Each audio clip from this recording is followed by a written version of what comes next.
Hi, my name's Phil and I'm bringing this old canoe stern motorboat back to life. She's 32 foot long, 90 years old this year I think, and her name is Jabiru. So welcome to episode 23. We're finally going to get to glass the hull.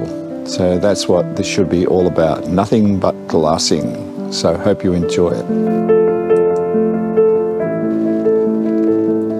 Even though I'm now 2/3 of the way into sheathing the hull, I've decided to describe the saturation table. You will see in the following shots how the table started off with black plastic on the top, but this had impossible creases, so I abandoned it for a more stable, disposable cover. My favourite tools for laying up are this short bristle brush and a special fibre production roller. You can get aluminium rib ones, and also with the ribs running along the length of the roller. However, this is the one I've used throughout the whole job. The table is a great labour-saving device, cutting the layup time for each panel by about 50%. I heard about it on a YouTube channel called RAN Sailing, that's R-A-N Sailing.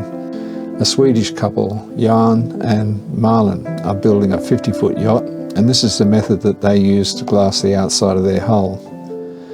They too found the idea on yet another YouTube channel, so thank you RAN Sailing for this great idea.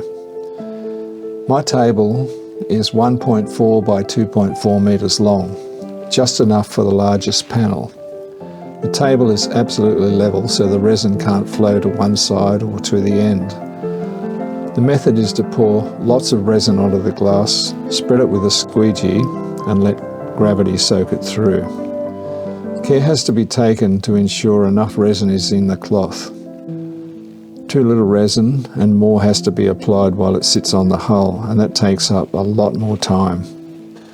Too much resin gives a very heavy coat, almost prone to runs.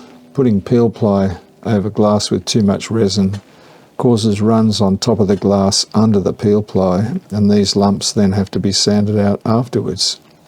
It's interesting that the glass remains connected with the layer below it, but the resin sits on top of the latest layer of glass under the peel ply. Actually makes it very easy to get rid of it afterwards, and it's an interesting outcome. Once the resin is covering the glass, I use a fibre production roller to even it out. At the end of the day, I cover the last piece of glass with peel ply. In the excitement of starting the glassing, I forgot to turn the camera on, so here are the first three pieces.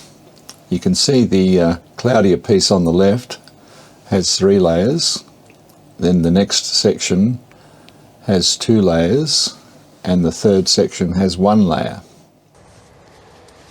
Where I'm standing here, there are lumps of cascading resin, so I put too much resin in the mix when I put these first sheets on. So I'm going to try and do it with less resin next time. So in the meantime, I've got to sand these off. Before I can continue sanding, it's off with the peel ply, so I'm pulling back peel ply to the length of every couple more panels that I've got to put on. So here we go. It says when I pull the peel ply off, I find that there's lumps that needed to be sanded off, as I talked about at the beginning. And so if I've put the correct amount of resin on under the peel ply, then I don't have to sand very much. And you can see the right hand section of this, I've hardly had to touch it. So that's had the right amount of resin put on it, but the rest of it I've just had to keep sanding. Now I started rolling the wetted out glass from the bottom, and for some reason I thought maybe I should be doing this from the top. I don't know why, but this was actually a better way to do it, the way I'm doing it now.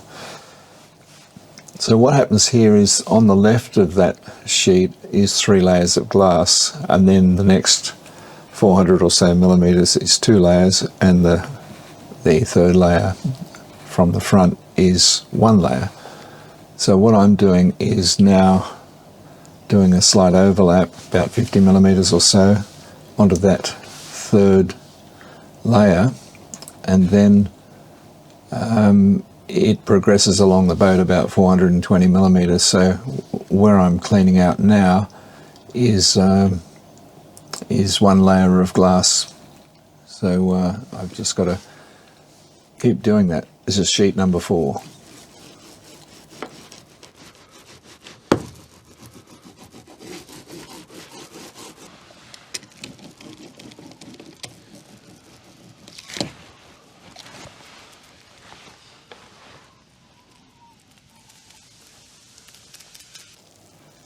Well, at sheet number 5 I decided to roll it down from the top. A few panels later I realised what a big mistake that was and went back to rolling it from the bottom up. So you might notice my overalls are starting to get dirty. I'm using the same ones, and I use them all the way through this process because in the first couple of sheets that I put on, I've wet the knees, which has gone through onto my work pants underneath, so I've now got 2 pairs of work pants that have got pretty solid knees. So I decided that I'd keep the overalls with the cured resin in the knees so that I've actually got knee pads that will save my clothing. Now the other thing that I've noticed, and you might notice as you go along, is that if I've got my hand free and I'm using the roller in my right hand, my left hand goes up and down in sympathy. That's something I've noticed from the videos, so a bit of an odd thing. The other thing that I've noticed is that I have an earwig most of the time, which is some unintelligible thing that I tend to sort of half whistle, half hum, and so forgive me if you hear it. I'm trying to cut them out as much as I can.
At the end of that first day, on sheet 8, we put peel ply on and come back the next day or some other day.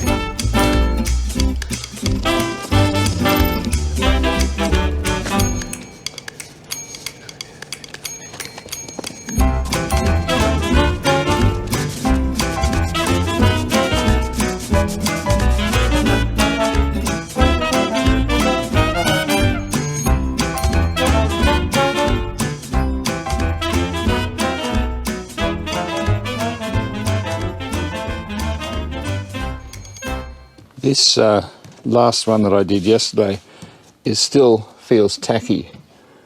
All the rest feel quite dry, but this has a little bit of tack to it. It's because I used 50% infusion hardener and 50% ordinary slow hardener to try and make sure that I didn't get stuck with resin going off. So it'll be okay. It just needs a couple of days to harden up, probably 3 or 4 days to harden up. So I've done some rough sanding on this area where I've pulled off some peel ply, and I'm about to pull off some more peel ply.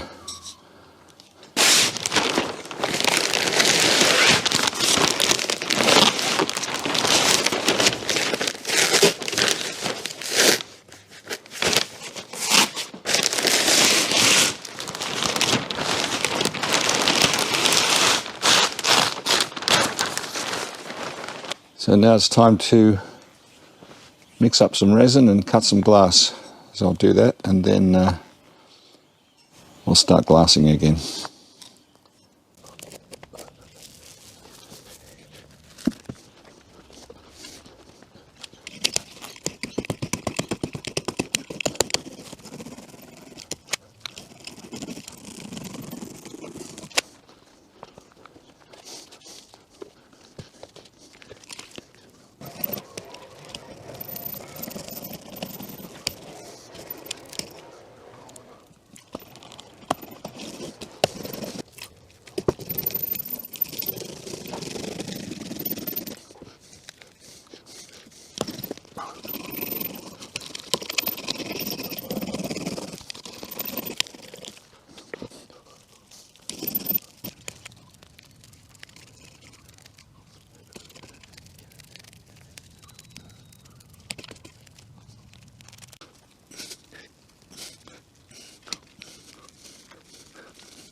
Well, that's the end of another day. So now comes the peel ply.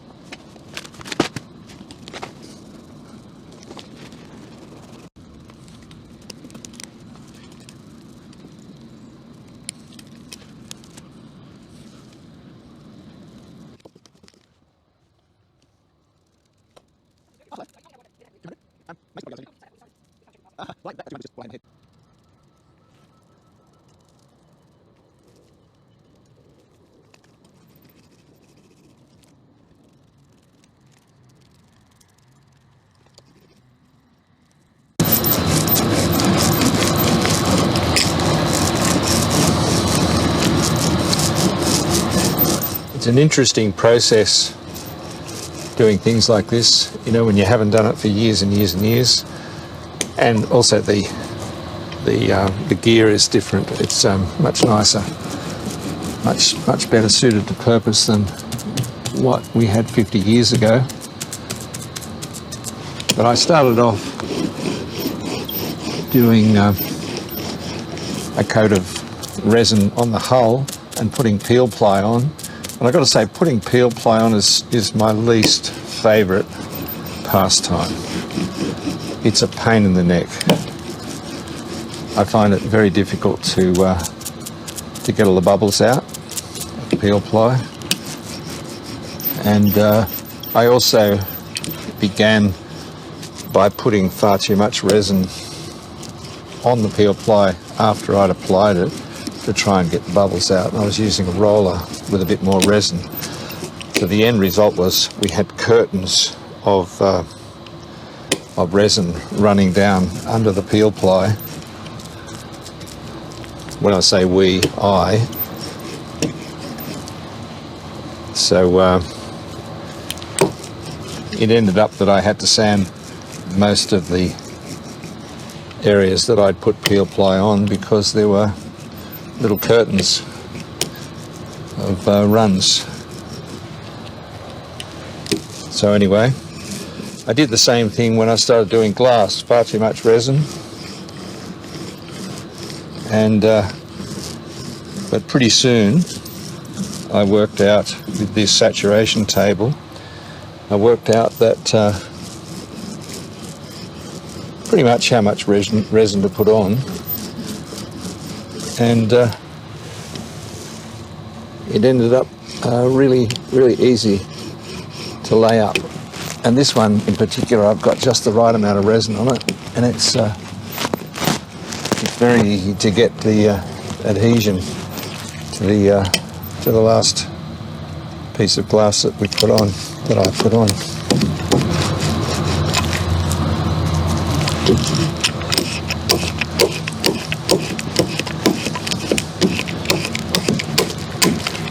I suppose the next struggle will be to come to terms with how to put the filler on after this is all done. And there'll probably be a series of experimentations and mess-ups in that as well.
In case you're wondering, that little square patch that I've glued in there into the side of the hull is where the exhaust pipe used to go. With the new engine, it'll be coming out the other side, so I put a backing plate in there and glued it firmly in place.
One side of this boat is finished. I had a very late, after dark finish yesterday or the day before it was. So the whole of this side is completed, and I've actually been washing down parts of the hull, which is why this is all streaky. I've been washing down parts of the hull near the keel so that I can start glassing the other side. And I've been sanding it as well. So it all went very well.